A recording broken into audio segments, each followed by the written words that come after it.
Hello guys, इस video में मैं आपके साथ डिस्कस करूंगा कि राइटिंग में जो 5.5 बैंड आते हैं वो क्यों आते हैं। अगर आपके साथ ऐसा हुआ है कि बाकी मॉड्यूल्स में आपका स्कोर अच्छा आ रहा है बट राइटिंग में आपका स्कोर नहीं आया, तो इस वीडियो को एंड तक जरूर देखना, बिकॉज इस वीडियो की हेल्प से आप पूरा समझ पाओगे कि राइटिंग में स्कोर कैसे करना है। एंड केस अगर आपने अभी तक चैनल को सब्सक्राइब नहीं करा तो प्लीज़ सब्सक्राइब कर लें, बिकॉज इस चैनल के ऊपर मैं आइल्स के रिलेटेड वीडियोज़ बनाता रहता हूँ। सो ये 6 रीज़न्स मैं आपके साथ डिस्कस करूँगा। हो सकता है कि कुछ आपको पता हो बट मैं आपको एक्सप्लेन करता हूँ।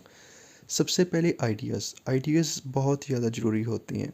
चाहे आपको कितनी भी स्ट्रक्चर्स आती हों, कितनी भी वोकेबलरी आती हो, उसके आपको मार्क्स नहीं मिलेंगे जब तक जो आपसे पूछा है आप उसके रिलेटेड एक्सप्लेन नहीं करोगे। अगर आपके आइडियाज़ सही नहीं हैं, आपका टॉपिक से आप बाहर जा रहे हो, तो आपका राइटिंग में स्कोर नहीं आएगा। स्टूडेंट्स पता क्या करते हैं, अगर राइटिंग टास्क 2 की स्टेटमेंट आ गई, उनके पास ना एक आइडिया ऐसा, मतलब उनके पास एक आइडिया होगा बड़ा ज़बरदस्त, बट वो ये नहीं जानते कि एक आइडिया से वो 250 नहीं लिख सकते। वो बस ऐसे को लिखना स्टार्ट कर देते हैं। आपके पास मैक्सिमम आइडियाज़ होने चाहिए ताकि आप उसको एक्सप्लेन कर सके। अगर आपका एक आइडिया काफ़ी स्ट्रॉन्ग है, अच्छी बात है, बट आप पूरे एक आइडिया को अगर स्ट्रॉन्ग मानते हो तो उसमें आप ये भी देखना होगा कि आप उसको एक्सप्लेन कैसे करोगे। सेकंड, कई बार आइडियाज़ को एक्सप्लेन करते करते जो स्टूडेंट्स की वर्ड लिमिट है वो ज़्यादा हो जाती है। टास्क 2 की अलग होती है, टास्क 1 की अलग होती है। दोनों की आपको फॉलो करनी चाहिए, उससे आपको उससे ज़्यादा नहीं लिखना चाहिए। ऐसा नहीं है कि टास्क 2 में आपने 300 वर्ड्स लिख दिए तो वो उसके मार्क्स डिडक्ट होंगे, क्योंकि जितना उन्होंने बोला हमें उतना ही लिखना होता है। एंड कई बार हम कुछ मेमोराइज्ड फ्रेजेस यूज़ करते हैं। टास्क 2 में राइटिंग जो एकेडमिक की राइटिंग होती है, मैं आपको यही रेकमेंड करूँगा कि उसमें भाई ना यूज़ करो, बिकॉज उसकी मार्क्स आपको नहीं मिलते, मार्क्स डिडक्ट होते हैं। अगर आप कोई फ्रेजेस लिखते हो, या फिर कई बार कुछ कोचिंग सेंटर्स में ना बता देते हैं कि ये हमारा मटेरियल है, उसमें बस राइटिंग टास्क 2 में ना कुछ इनफॉर्मल वर्ड लिखने को कहते हैं। भाई उसकी कोई आपको फ़ायदा नहीं है उसके लिखने का, उसको लिखना बंद कर दो। जो अपनी राइटिंग स्किल्स है वो शो करो। अगर नहीं करते फिर भी आपके मार्क्स कम होते हैं। एक ग्रामर मिस्टेक्स ये तो बहुत करते हैं। एस की अगर इट है तो इट इंक्रीज़ नहीं होता, इट इंक्रीज होता है ना।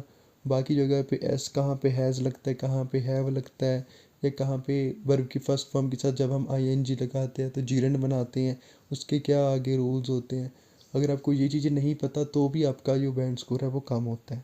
अगर गाइस आप कोई टेम्पलेट फॉलो करते हो तो भी आपकी राइटिंग स्किल्स से पता चल जाता है कि आपने टेम्पलेट फॉलो करा है। सपोज करो आपने इंट्रो का फॉलो कर रखा है बट BP1 BP2 में आपने बिल्कुल भी सेंटेंस नहीं सही लिखे।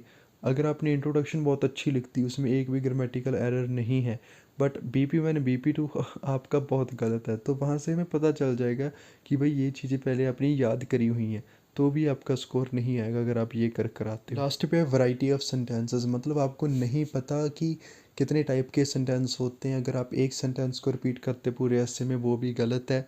आपको वैरायटी ऑफ सेंटेंसेस यूज़ करने चाहिए ताकि आपका ऐसे पढ़ने में इंटरेस्ट बने, लगे कुछ कि हाँ आपने अपनी राइटिंग की स्किल्स हैं वो शो करी हैं।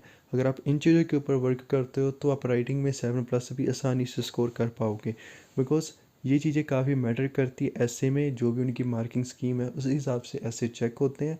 एंड ये सोचना बंद कर दो कि भाई इस डेट को एग्ज़ाम फिल करेंगे तो राइटिंग टास्क 1 टास्क 2 ईजी आएगा। देखो कुछ भी आ सकता है टास्क 1 में, टास्क 2 में, ठीक है। तो आपको हमेशा प्रिपेयर रहना होगा। अगर आप सीखना चाहते हो कि ये वैरायटी ऑफ सेंटेंसेस हैं इनको कैसे यूज़ करें, है ना, ये सेंटेंस को कैसे बनाएं, इंट्रो को कैसे लिखें, ठीक है, पूरे ऐसे में जो स्ट्रक्चर्स होती हैं वो कौन सी होती है, तो आप प्ले लिस्ट में जाकर कोर्स चेक कर सकते हो। आपको आसानी से समझ आ जाएगा कि उसको कैसे यूज़ करते हैं। अगर आपका कोई क्वेश्चन हो किसी का तो प्लीज़ आप कमेंट सेक्शन में पूछ सकते हो। So thank you so much guys, have a wonderful day.